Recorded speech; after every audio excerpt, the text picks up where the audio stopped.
تحرير المرأة، تمام؟ واتاخد منه مقالة من الكتاب ده لواحد اسمه قاسم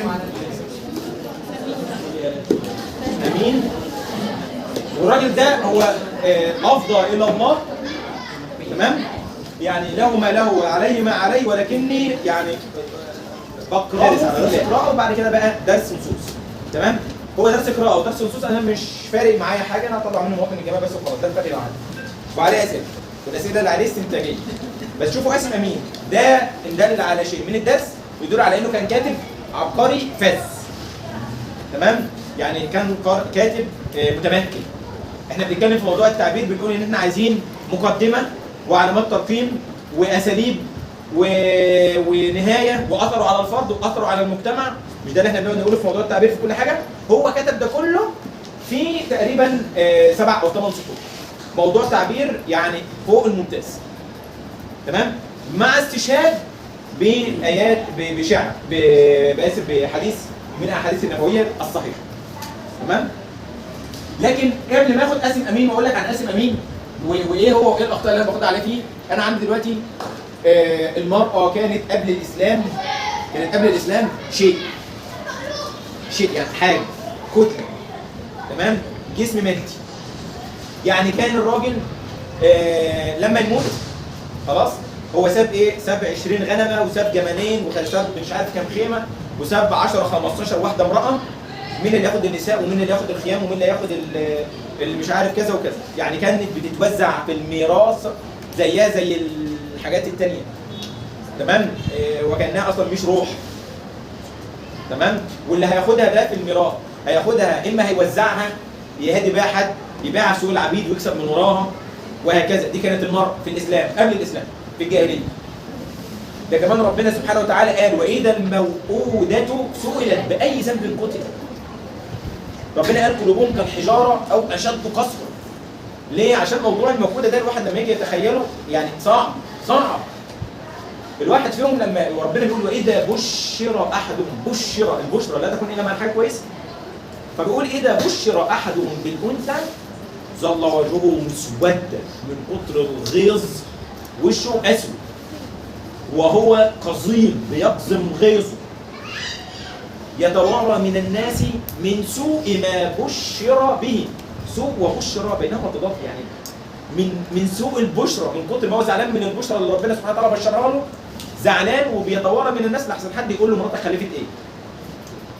لحد ما البنت تيجي في وقت وهيوقدها. يوقدها يعني يدفنها حيه. بس تدفن حيه امتى بقى؟ الخبر وصل له اتضايق خد البنت ودفنها؟ لا. ده كان يستنى على ما البنت تجيب 4 5 سنين عشان تبقى فاهمه وعاقله وواعيه، عشان تعرف غلطها وتعرف الجريمه والعار اللي هي ارتكبته في حق العيله وحق القبيله. فيستنى على ما البنت تكبر ويقوم قايل لامها لبسيها وظبطيها عشان اخدها تزور عمها، ويقوم واخدها بدون اي ذنب، يقوم واخدها وطالع بها في الصحراء ويحفر لها في الصحراء قبر، والبنت الصغيره بتموت فيه بتحبه، لان البنات بيحبوا ابهاتهم اكتر من الامهات، تمام؟ فتلاقي البنت واقفه وعماله تلعب حواليه وتنفض التراب من عليه وتشيل التراب من على دقنه ومن على شعره وتناوله الحاجات اللي بيفحر بيها. وبعد ما يخلص الحفر يقوم كاتب البنت ورميها في القبر، وشها لفوق وعينه في عينها، ما تصعبش عليه ولا قلبه يتحرك ولا في ذره رحمه، ويقوم رادم عليها ويفضل قاعد لحد ما التراب يسكن ويتاكد ان هي ماتت. يرجع بقى وهو مكسور يعني مهموم. لا، ده يرجع يعمل وليمه لاهل القريه بتاعته ولا البلد بتاعته ويعزمهم. انا النهارده تخلصت من العار اللي لحقني طول السنين اللي فاتت. ايه القلوب دي؟ ايه وان كان ذكر في حديث وان كان ضعيف ان عمر بن الخطاب كان يجلس وحيدا او كان احد من الصحابه، فهو قاعد لوحده يلاقوه بيبكي، فيقولوا له بتبكي من ايه؟ فيحكي لهم الموقف. بنت بدون اي ذنب. خد بالك ان بعد كام سنه من الكلام ده هو بنفس العقول اللي كانت قدامه دي، والنبي صلى الله عليه وسلم بيحكي لهم بيقول لهم على المنبر في حديث: من رزقه الله ب3 بنات فأدبهن وعلمهن كنا له حزا من النار. كان يبقى حصن من النار. فواحد من الصحابه قال له طب ولو اثنتان؟ يعني ينفعوا اثنين؟ كفايه اثنين؟ فقال النبي صلى الله عليه وسلم ولو اثنتان. واحد قاعد بقى اتصدم، ما عندوش الا بنت واحده للاسف، فيقول له ولو واحده يا رسول الله. فابتسم النبي صلى الله عليه وسلم. هو ليه ابتسم؟ لان اللي قدامه في ظل 3-4 سنين بقوا بيتنافسوا مع بعض مين اللي عنده بنات اكتر، علشان مين اللي هيخش الجنه اسرع. مين اللي يضمن اسهل طريق ان هو يخش الجنه، انه يخلي 3-4 بنات ويربيهم ويدخلهم الجنه. يطلعوا بس كل الموضوع انه عايز يطلع بنات مؤدبين. انت من سلوكك ومن اخلاقياتك تقدري تقولي لي اذا كنا ابوك هيخش الجنه ولا هيخش النار. تمام؟ الهدايه بتاعت ربنا سبحانه وتعالى، بس ده بيبان من طريقه لبسك، من طريقه لف الطرحه، من طريقه من البرفان اللي انت بتحطيه، تمام؟ من طريقه مشيتك في الشارع، من طريقه هزارك، الواتس بتاعك مع مين اللي عارف ارقام تليفوناتك، بترد على مين ازاي وامتى وفي وقت ايه، الفيسبوك عليه الصور بتاعتك عامله ازاي، تمام؟ بتنزلي صور على الانستجرام والسناب شات ولا لا. ده كله بيبين اذا كنت انت يعني تستحقي ان ابوك يخش الجنه بسبب انه خلف واحده زيك، تمام؟ ولا يستحق ان هو يلقى في الدرك الاسفل من النار، وان كان هو ملوش ذنب، يعني هو لو كنت انت فاهم مش كويس. تمام؟ اما انت بقى طبعا فانت السبب الوحيد في دخول ابوك الجنه، وان عمله ما ينقطعش. اذا مات ابن ادم انقطع عمله الا من 3، اولهم ولد صالح يدعو له. انك تبقى صالح، انك تحقق الصلاح في نفسك. وافضل عمل خير ممكن انسان زي يعمله في البشر وفي الكون ان انا اربي ولادي، ان اطلع ولادي متربين. طب ده اسهل طريق ان انا اقدر اخش بالجنه، ان انا اربي ولادي وان انا اكون بر بابيهم. تمام؟ الوالد اوسط ابواب الجنه. يعني ايه اوسط؟ مش الباب اللي في الوسط، لا بصوا، الفردوس الاعلى، الفردوس الاعلى هو اعلى مكانه في الجنه. اذا الجنه درجات كده، والفردوس الاعلى اعلى مكانه. وفي حديث صحيح ايه؟ وهو وسط الجنه. طب اوسط الجنه يعني حد يعرف يحل لي المعادله دي؟ ازاي هو اعلى مكانه في الجنه وازاي هو وسط الجنه؟ ايوه، ما هي لها درجات وابواب، يبقى فوق، يبقى اعلى درجه الدرجه السابعه ولا الثامنه، صح؟ بس ازاي هو اعلى حاجه وازاي هو اوسط حاجه؟ عارفين الحلاقه ايه؟ عارفين الحلاقه ايه؟ ان الجنه دي عامله زي القبه، واعلى حته في القبه هي اوسطها. شفتوا دي؟ تمام؟ اعلى حته في الجنه هي اوسطها. طب ليه قبه؟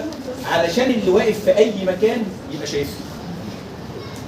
خلاص؟ وتبقى المسافه واحده كلها من مكانه النبي صلى الله عليه وسلم في الفردوس الاعلى، اللي هي اذا سمعتم المؤذن، تمام؟ يؤذن فقولوا مثل ما يقول، فاذا انتهى من اذانه اسالوا الله لي الوسيله فانها منزله في الجنه لا تنبغي لعبد غيره.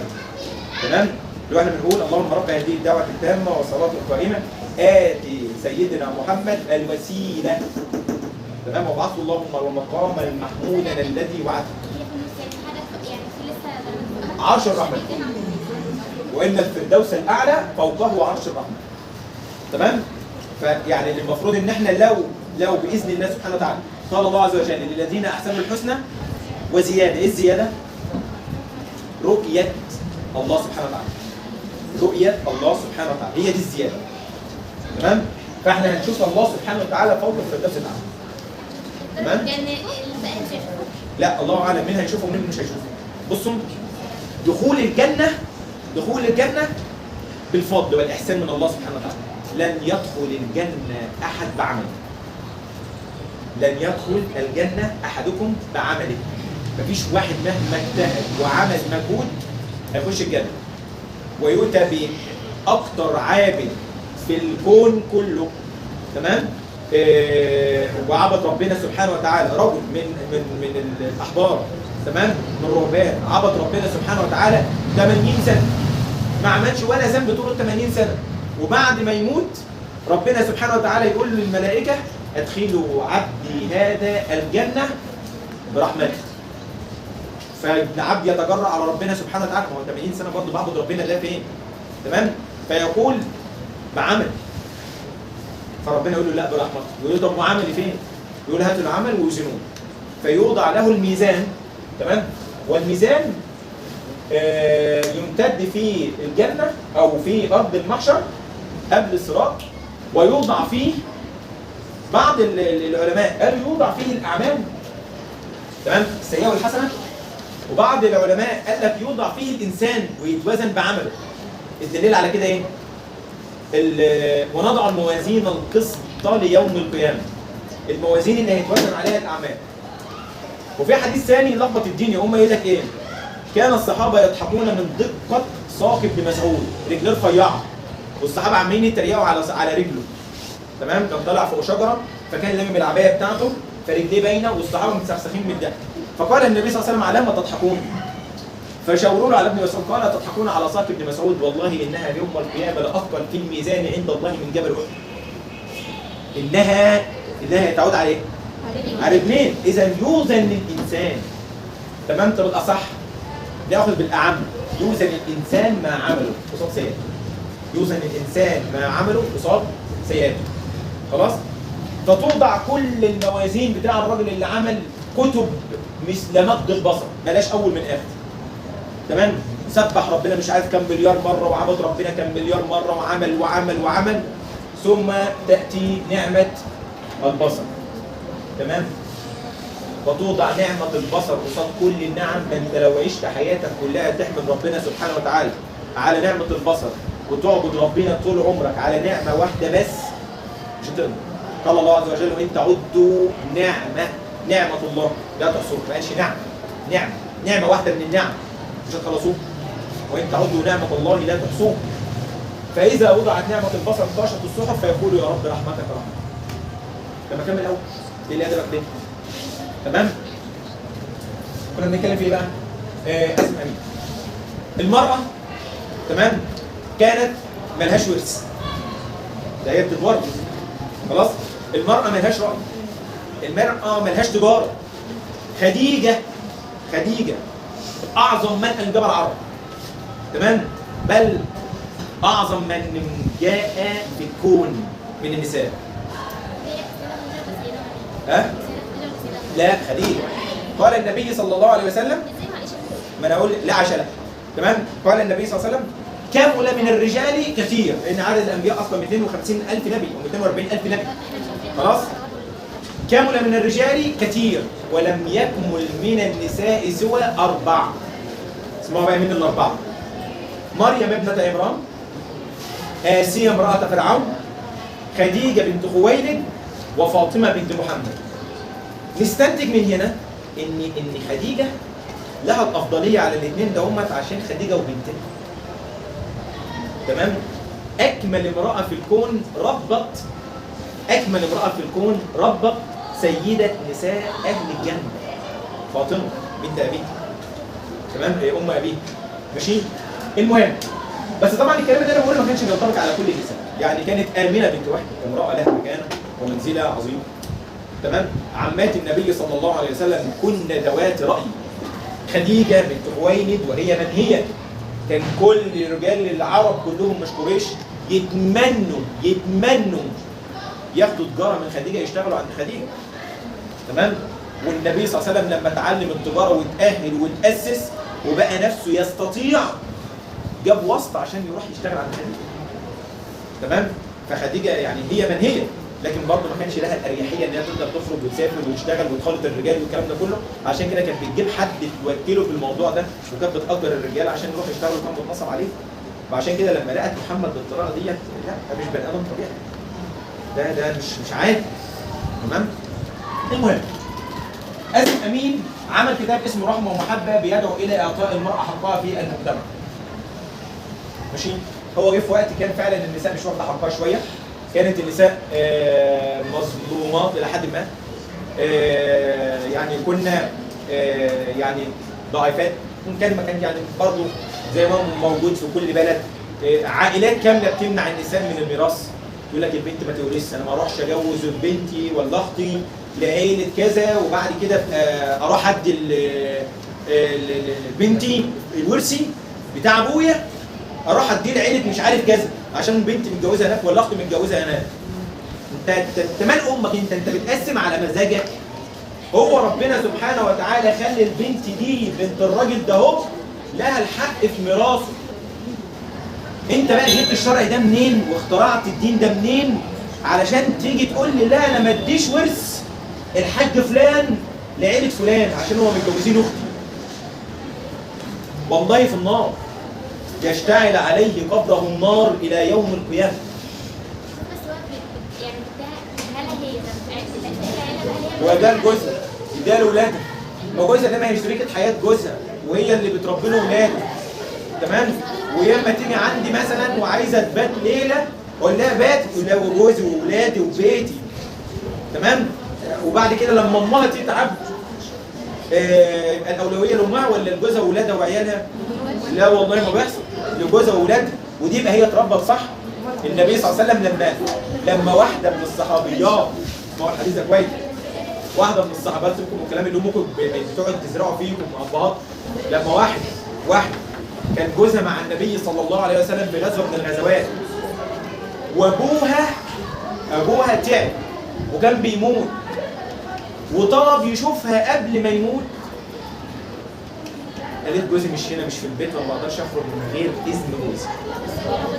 ابوها مات واتغسل واتصلى عليه واتدفن وهي عارفه وما خرجتش من بيتها علشان ما ينفعش اخرج بدون اذن جوزي. فلما رجعت، لما جوزها رجع عاتبها وأنبها وراح اشتكاها للنبي صلى الله عليه وسلم.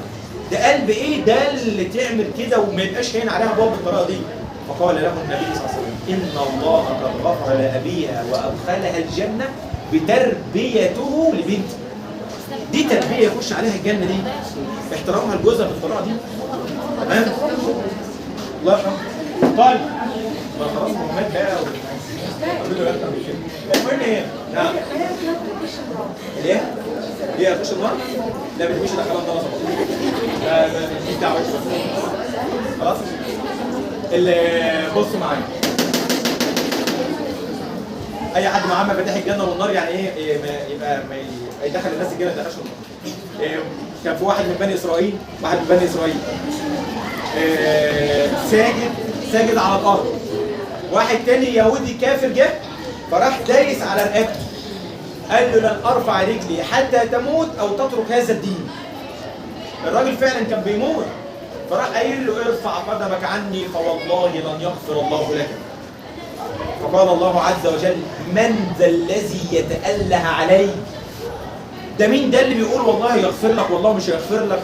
كلمه المتداوله على لساننا انت امال ايه ده انت هتخش النار حاتف، ده مش عارف ايه، ولا تلاقي راجل صالح محترم وكان شيخ جامع وعارف ربنا يقول لك ايه ده في الجنه، ده على طول ده في الجنه، ده هيطلع على الجنه على طول. ده الامهات برضه بتقول الجمله دي. الله اعلم، انا ما اعرفش نيته كان فيها ايه. انا ليا الظاهر، والظاهر عندي انه كان محترم، واشهد واشفع له قدام ربنا سبحانه وتعالى انه كان محترم وانه يعرف ربنا وانه بيصلي وين ممكن الكلام اللي انا بقوله عليه ربنا سبحانه وتعالى يقبل شفاعتي فيه ويدخله الجنه، كلامي عنه. لكن ان انا اتأله على ربنا وانت داخل الجنه حتف ولا داخل النار حتف، الكلمه دي اصلا ممكن تتسبب في طرد انا من رحمه ربنا سبحانه وتعالى. انا لا املك ابدا ان انا اقول كده خالص. ما كانش يعرف ايه؟ في حاجات يا جماعه قلت لكم الكلام ده في اول السنه، هنحاول نعرفها طول ما احنا شغالين مع بعض. في حاجه اسمها ما لا يسع المسلم جهله. في حاجات انت لازم تبقى كمسلم عارفها. مش هتجيلي الراجل عنده 60 سنه وبيتفضل في الجامعه غلط، تمام؟ وقول ايه؟ محدش علمه يا عيني، ما يعرفش. والله كان راح يتعلم عند مين ان شاء الله وما علموش، كان سأل مين وما علموش، كان جاب كتاب ايه وقراه، كان جاب فيديو ايه، كان حضر جمعه ايه، كان حضر عند شيخ مين يعلمه. انما يجي بعد العمر ده كله ويتوضى غلط ويصلي غلط، ومن قله من طول لسانه الناس تخاف تقول له انت بتتوضى غلط، ياكله اللي يقول له حاجه زي كده. طب ده اعمله ايه؟ اللي مش متعلم التجويد بقرايه الفاتحه وبيصلي لوحده في البيت، فبالتالي بيقرا سوره الفاتحه غلط، وده ركن من اركان الصلاه. اللي ما يعرفش ان بيقول بيعكس ما بين سبحان ربي العظيم وسبحان ربي الاعلى، اللي ما يعرفش الرفعات بتاع الايدين خلاص، او ما بيقولش البسمله او هو ده كله مش من اركان الصلاه. ولو عمل حاجه من دي غلط يبقى بيفطر الركن الكامل في الصلاه والمفروض يعيد الركعه. هو فين من الكلام ده؟ معلش الكلام ده ليه؟ هتقول لي ما حدش علمهولي. انت كنت رحت لمين عشان تتعلم؟ ما انت سايب التعليم من الابتدائي، او كان حصه الدين كنت بتقضيها مراجيع، ما كنتش بتسمع حد ولا كنت بتتعلم من حد.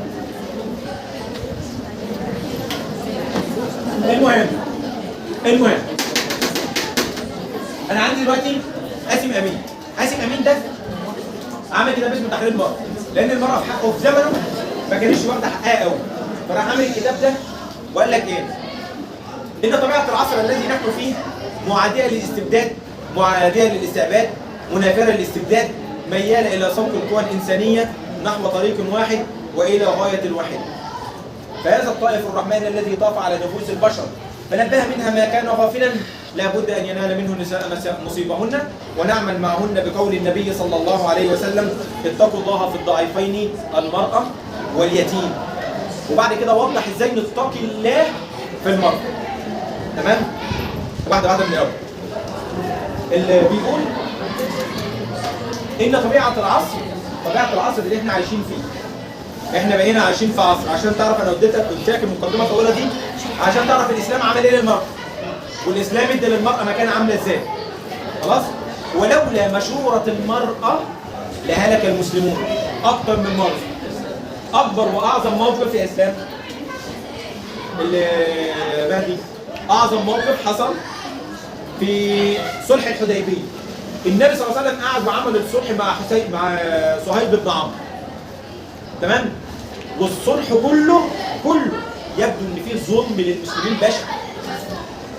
بس المسلمين ما كانوش فاهمين. خلاص؟ بس من الواضح من الكلام ان كله ظلم، حرام.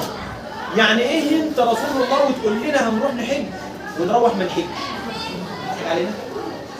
ويعني ايه نبقى محرمين وقدام مكه وروحوا ما يجوش ما تخشوش؟ ويعني ايه اللي يسلم ما ناخدوش، واللي يكفر تاخدوه ترحبوا بيه؟ طب المسلم ده يروح فين؟ هرجعوه لك تاني عشان تقتله؟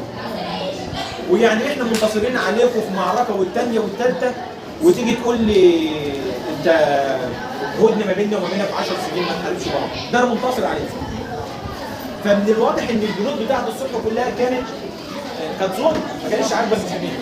فالنبي صلى الله عليه وسلم بعد ما عمل الصلح ورمضان قال للصحابه قوموا اغتسلوا واحلقوا وغيروا الاحرام بتاعكم والبسوا عشان مش هنعمل عمره السنه دي. امر اهو من النبي، قوم اعمل كذا كذا كذا. ولا واحد من الصحابه قام من مكانه بما فيهم عمر وابو بكر. يا جماعه قوموا اغسلوا واحلقوا واقلعوا الاحرام عشان مش هنعمل عمره السنه دي. ولا واحد من الصحابه قام او اتحرك. النبي راح واخد بعضه وراح داخل الخيمه وهو في منتهى الحزن والخوف. ابنته ام سلمة رضي الله عنها زوجته قال في ايه؟ قال لها المسلمين امرتهم امر مرتين اتنين ومفيش ولا واحد فيهم امتثل للامر، ولو امرتهم الثالثه لانزل الله عليهم صاعقه من السماء فاهلكتهم.